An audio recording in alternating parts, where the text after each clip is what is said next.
नमस्कार दोस्तों, stock market studies में फिर से एक बार आपको दिल से स्वागत करता हूं। तो आज मैं फिर से आपके सामने कुछ इंपॉर्टेंस कंपनी के अपडेट के बारे में चर्चा करूंगा। मैं इसीलिए चर्चा करूंगा क्योंकि कुछ कंपनीज के ऊपर बहुत शानदार तरीके से टेक्निकली चार्ट पैटर्न्स बना है और पेशेंस कितने इंपॉर्टेंस होते हैं किसी भी कंपनीज के ऊपर बाई करने के बाद। तो वो मैं आज आपके साथ शेयर करूंगा क्योंकि पेशेंस का आपको फल जरूर मिलेगा अगर आपने सही कंपनी को सही टाइम में एंट्री लिया है तो चलो सबसे पहले मैं शुरू करता हूँ आज के फर्स्ट कंपनी के बारे में जिसका नाम है संवर्धन मदरसन इंटरनेशनल लिमिटेड। तो बेसिकली संवर्धन मदरसन इंटरनेशनल लिमिटेड एक ऐसे कंपनी है जिसके ऊपर आपको हमेशा एक चीज को याद रखना होगा कि संवर्धन मदरसन इंटरनेशनल लिमिटेड एक छोटा सा कंपनी है। 1,35,000 करोड़ के आसपास इसका मार्केट कैप है। तो कोई छोटा मोटा कंपनी तो नहीं। दूसरी बात, इस कंपनी के ऊपर जो वैल्यूएशन के बारे में बात करो तो कंपनी का P ratio industries P ratio almost same to same है और आरओसी आरओई आपको बेस्ट देखने को मिलेगा। अगर मैं क्वार्टरली रिजल्ट के बारे में बात करूँ तो कंपनी के जो रिजल्ट है वो भी आपको शानदार तरीके से देखने को मिलेगा। जैसे कंपनी के जो इस बार सेल्स का जो डेटा है वो करीबन 17,000 से 22,000 बने, उसके बाद 28,000 बने।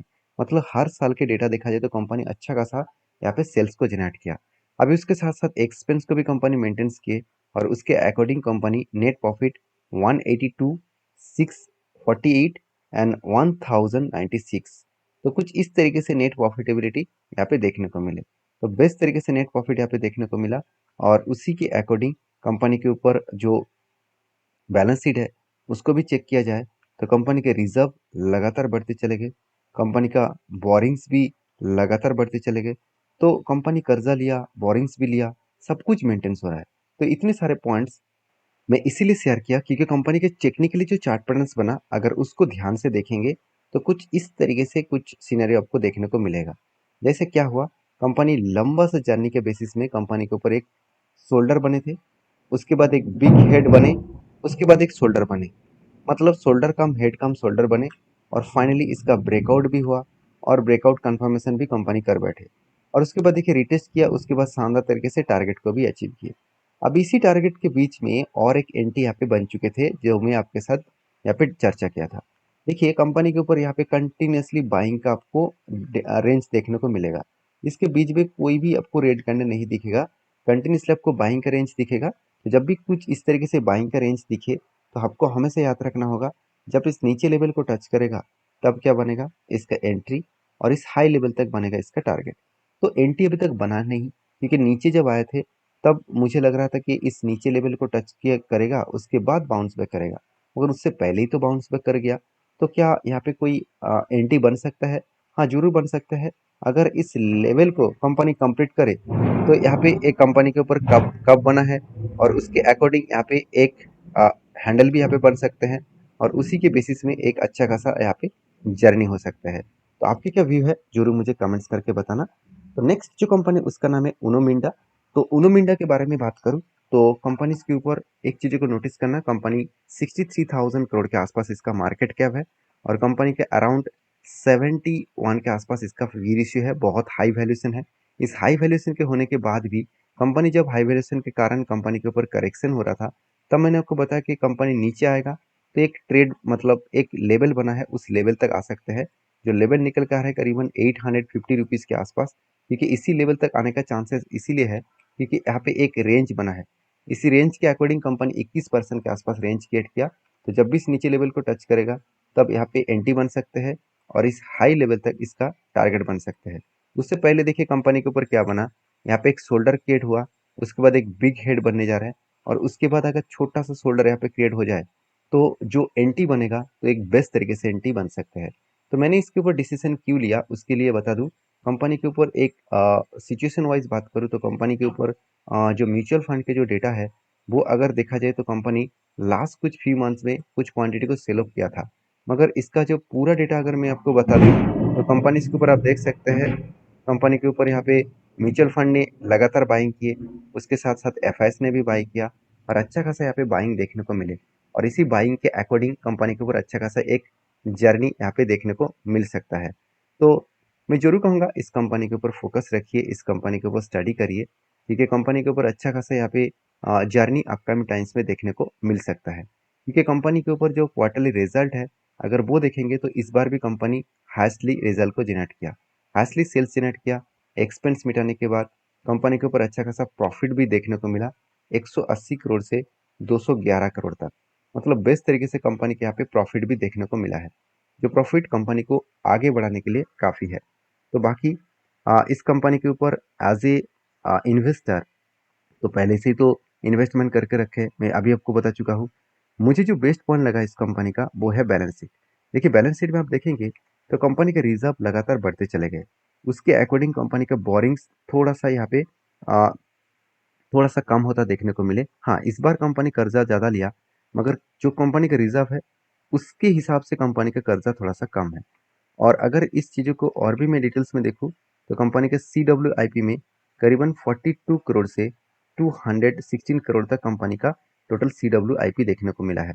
तो कंपनी के सारे पॉइंट्स यही बता रहे हैं कि कंपनी में आगे बढ़ने का एक पोटेंशियल जरूर है। साथ ही साथ उनो मिंडा के ऊपर एक चीज़ मैं आपको बता दूं, उनो मिंडा आप देख सकते हैं एक बिग यहाँ पे अपडेट दिया है कि कंपनी इस लगातार जर्नी होने के पीछे कुछ ना कुछ तो रीज़न रहेगा। वो रीज़न क्या है आप देख सकते हैं, Uno Minda to set up new manufacturing units in, आप देख सकते हैं जो नीमाराना में कंपनी एक नया प्लांट ओपन करने जा रहा है और वो भी राजस्थान में। तो मेरे हिसाब से इस पॉइंट ऑफ व्यू से देखा है तो टोटल कैपेसिटी इस कंपनी रखने वाले है इस जगह पे करीबन 3,84,000 यूनिट्स के आसपास। तो कंपनी एक बड़ा टारगेट लेकर चल रहा है इस प्लांट के ऊपर। तो कंपनी अच्छा खासा बूस्ट करने के लिए कंपनी की जर्नी अच्छा खासा बढ़ रहा है, तो इस कंपनी के ऊपर आप फोकस रख सकते हैं। लास्ट जो कंपनी इस वीडियो का उसका नाम है सोना BLW। देखिए सोना BLW हम लोग इस कंपनी को सोना नाम से भी जानते हैं। तो कंपनी के ऊपर एक चीज़ों को मैं आपको बता दूं, कंपनी क्वार्टरली जो रिजल्ट है वो सेल्स के डेटा के हिसाब से कंपनी बेस्ट तरीके से यहाँ पे रिजल्ट किया, बेस्ट तरीके से कंपनी अच्छा खासा यहाँ पे सेल्स मेंटेन्स किए, उसके अकॉर्डिंग कंपनी एक्सपेंस को भी कंट्रोल में रखा और उसके अकॉर्डिंग कंपनी का नेट प्रॉफिट 78 करोड़ से आज 155 करोड़ तक बना। और हर साल को देखा है तो कंपनी एक अलग लेवल पे खुद को प्रॉफिट को ग्रोथ भी किया। जो कंपनी का ऑपरेटिंग प्रॉफिट मार्जिन है अगर वो देखा जाए तो 27% से 23% बने, 28% बने और 29% बने।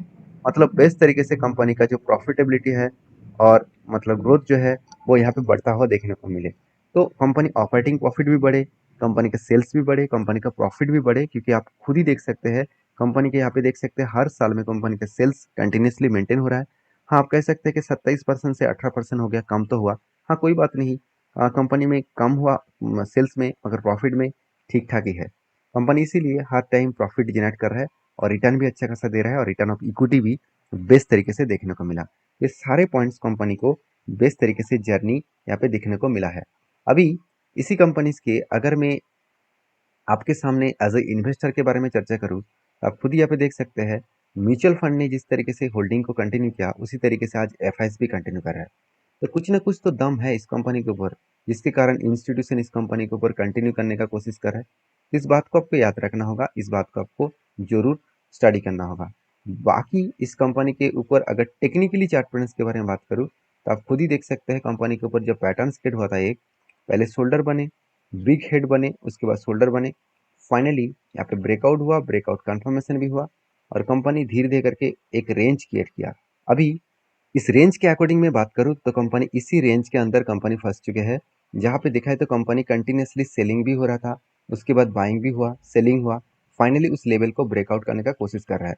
देखिए मैं आपको हमेशा बोलता हूँ कि कोई भी अगर रेंज बने, कोई भी स्ट्रांगली अगर रेजिस्टेंस बने तो उसको अगर ब्रेकआउट करता है तो नेक्स्ट कैंडल बहुत इंपॉर्टेंस होते हैं। मान के चलिए यहाँ पे ब्रेकआउट किया, इसके बाद अगर नेक्स्ट कैंडल स्ट्रांगली उसके ऊपर क्लोजिंग हुआ तो सोचना वो ब्रेकआउट कंफर्मेशन हो चुके हैं, अभी वो आगे बढ़ने के लिए जर्नी करने के लिए तैयार हो रहा है। तो मेरे हिसाब से एक बेस्ट तरीके से टारगेट इस लेवल तक पाने का वो इंतजार जरूर मिलेगा मुझे। और एंटी लेवल से अगर मैं टारगेट लेवल तक देखूँ जो टोटल रेंज निकल कर आया तो टोटल रेंज करीबन 34% के आसपास मिलने का चांसेस है। तो बाकी आपके क्या व्यू है इस कंपनी के ऊपर जरूर कमेंट्स करना, क्योंकि मैं जिस टारगेट को लेकर चल रहा हूँ, मैं जिस पॉइंट को लेकर चल रहा हूँ वो मैं आपके साथ शेयर कर रहा हूँ।